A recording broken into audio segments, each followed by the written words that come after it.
This recruitment ad from the Department of Homeland Security offers a pretty broad hint.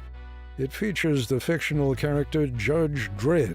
America, in December 2025, the United States government went on the internet and posted a picture of Judge Dredd. You know the guy, I am the law.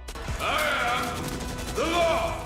If you don't know who Judge Dredd is a fictional comic book character who lives in a dystopia future where one person is the judge, jury, and executioner all at once. He doesn't do trials, he just decides. And underneath that picture, the Department of Homeland Security wrote, "Deliver justice to criminal illegal aliens. Become a deportation judge. Save your country." That is a real government ad. Still up, still recruiting. But here's the part nobody's slowing down to explain. They had every legal right to post it. And by April 2026, 200 immigration judges were fired, 440,000 backlog cases were cleared, and people replacing those fired judges were offered a 25% pay bonus to work specifically in cities that hate ICE the most. They're not sneaking this through the back door. They're putting it right on a poster with a comic book character.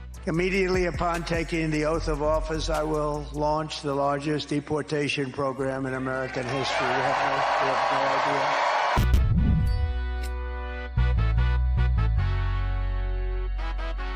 What is up, guys? Tyson, DeLaCruz here. Thank you so much for rocking with me. Before we get into who got fired and who's replacing them, you need to understand one thing, because without this one thing, none of the rest of it is going to make sense. When most people hear the word judge, they picture a federal courthouse, black robe, a gavel, a job for life that nobody can touch. The protection exists because the Constitution says that judges in the actual court system can't be fired to punish them for their ruling. That's real, and that actually matters. Immigration judges are not that. Think of the government like a building with 3 floors. The top floor is Congress. They write all the laws. The middle floor is the courts, the real judges who serve for life and nobody can touch them. The bottom floor is the executive branch, the president's team. That includes the FBI, the CIA, the Department of Justice, and immigration courts. Immigration courts live on that bottom floor, and that means they work for the president, not independently, not protected by the Constitution the way that real judges are. They are government employees, the same as any other Department of Justice worker. And CBS News, in the middle of a story criticizing everything about this, confirmed it themselves. The immigration court is not a part of the judiciary. It's overseen by the Department of Justice. The network, spending 10 minutes criticizing Trump, just explained why Trump can do all of it. They said it in the same story. CBS confirmed it. These are Department of Justice employees. The president runs the Department of Justice. That makes these his workers, and any employer can fire a worker and hire a new one. The left is obviously screaming about judicial independence in a court system that was never independent to begin with. Once you understand that, everything that you're about to see stops being a scandal and starts being a management decision here. And I want to excuse my voice. My allergies are kicking up just a little bit. Now here's where it gets really real. Some of these judges didn't get a 2-week notice. They didn't get a farewell judges party. Some of them were literally in the middle of reading a ruling out loud when it happened. I have seen judges that have not made it very long in this new regime where they've been walked off the bench. Walked off? Who walks a judge off the bench? They're in the middle of dictating an oral decision and they get an email or they get a tap on the shoulder, literally on the bench, saying, "Please come with me." Is that what happened in years past? No, never.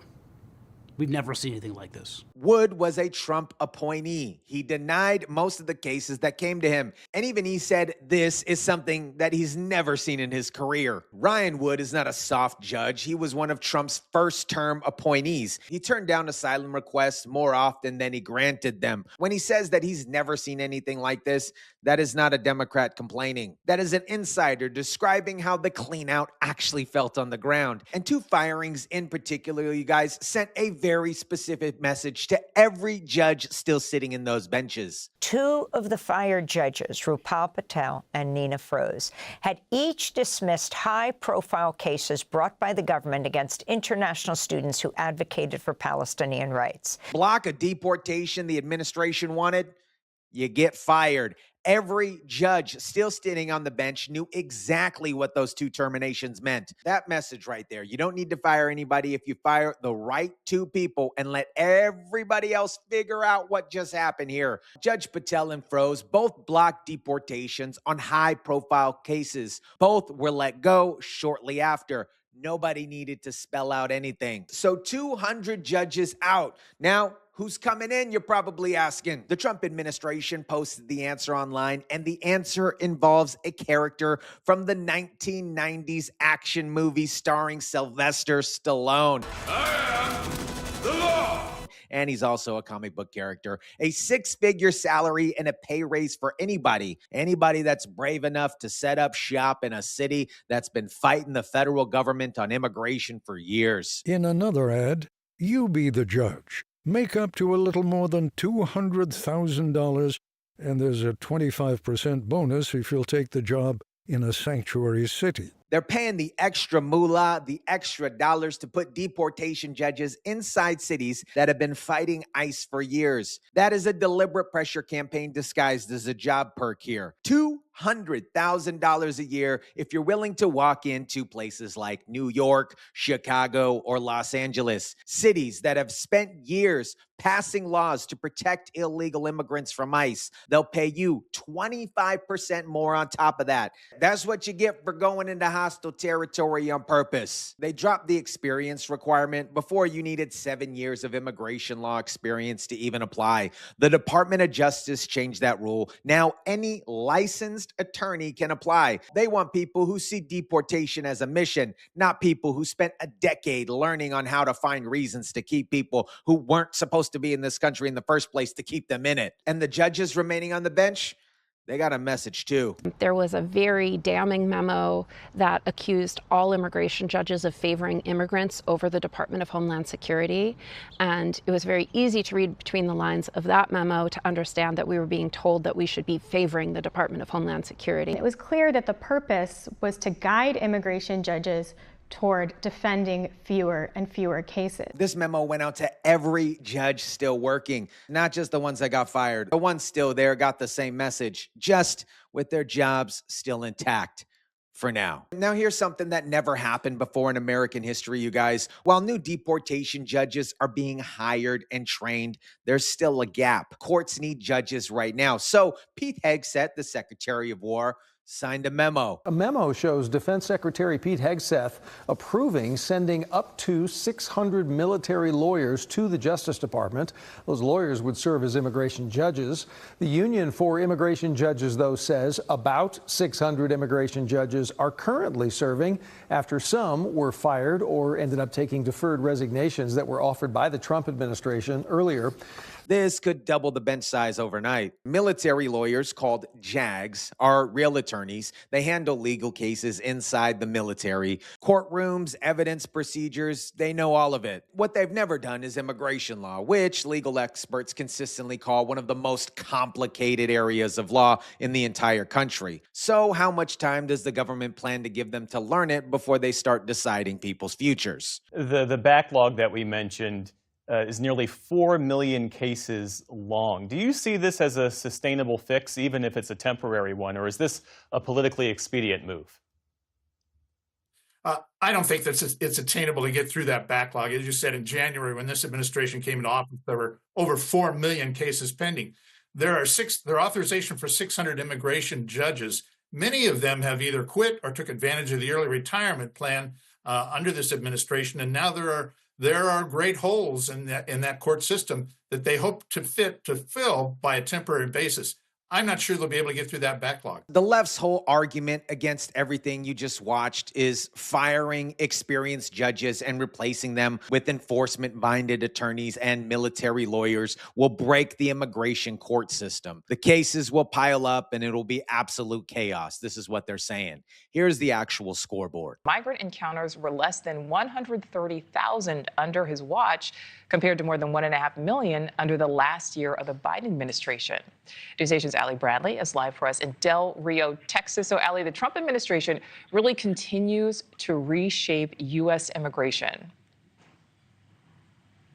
Yeah, hey, Nicole, Happy New Year. And one of the biggest changes that we will likely see in 2026, or that they want to see rather, is full operational control of the southern border. From 1.5 million border encounters down to 130,000. That's before you even look at what happened in the courtrooms. That's the front door. 90% fewer people showing up. Now, here's what happens inside those courtrooms. Since Trump took office in January 2025, the Executive Office for Immigration Review, the official government agency that tracks immigration court data, confirmed that judges cleared 440,000 backlog cases, the biggest single drop in the history of the immigration court system. And the rate at which people applying for asylum actually got, that tells you exactly the direction the new system is pointed. A year ago, 31% of those seeking asylum in this country were successful.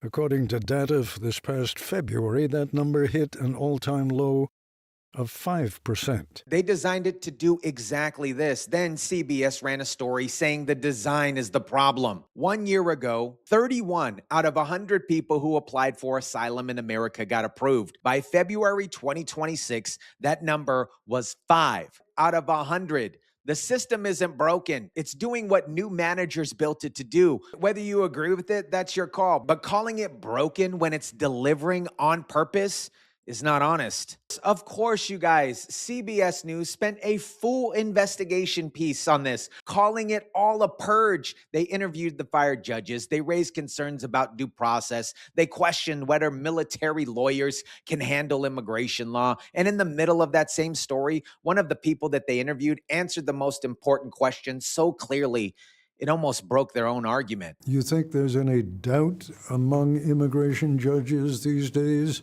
as to what the administration wants? Zero doubt. They want numbers, they want deportations. They want to keep as many people detained as possible and stress the system. A Trump first-term appointee, someone who denied more cases than he approved, confirmed with zero uncertainty that this administration wants deportations. This is exactly what 75 million voters asked for. Wood isn't radical. He's a career immigration official who was put on the bench by Trump's own first administration. He's saying zero doubt, and he means it as a warning. But 75 million people who voted for the largest deportation program in American history, the largest deportation program in American history, would hear that same sentence and say, good. We need judges that are not going to be demanding trials for every single illegal immigrant. We have millions of people that have come in here illegally, and we can't have a trial for every single person. That would be millions of trials. He said this before the story, not in response to it. The plan was never a secret to anybody. It was a campaign promise, and it became a Judge Dredd, I am the law poster. America, here's the thing nobody's willing to say plainly. The Judge Dredd ad was not a mistake, and it was not a troll. It is a public announcement of a philosophy. We are building a system that moves fast, favors enforcement, and does not apologize for it.